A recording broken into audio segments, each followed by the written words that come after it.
सांगड़ में जान मोहम्मद अबड़ो की रिपोर्ट मुताबिक गुजरियल बल्दियाती इलेक्शन में सिंझोरो थाने के गोठ मीरा स्टाफ में फे लीग के निकतल रैली दौरान फे लीग और पीपी में थियल झेड़े जो निबेरो वरियामाणी हाउस सिंझोरो ते थी वियो आहे।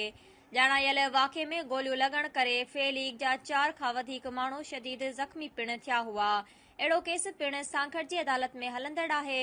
उनते राजूनी तौर ठाह करे वरियामाणी हाउस ते पीपी सां तालुक रखंदड़ ज़िले काउंसिल मेंबर रईस वारिस खान रिंद पंहिंजे रिंद बिरादरी जा मोज़िज़ साण करे एमपीए ख़लीफ़े वरियाम फ़कीर ख़ासकेली वटि ॻाल्हियुनि लाइ पहुतो।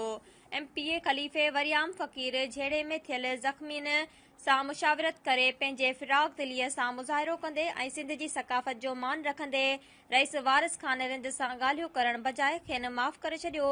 निबेरे बाबति एमपीए ख़लीफ़े वरियाम फ़कीर ख़ासकेली चयो त असांजे मुर्शिद पीर पागारा हमेशा अमन ऐं भाईचारे जो दर्स ॾिनो आहे। उन ते अमल कंदे असां सभु कुझु छॾे ॾिनो। रईस वारिस खान रिंद खे माफ़ करे छॾियो आहे।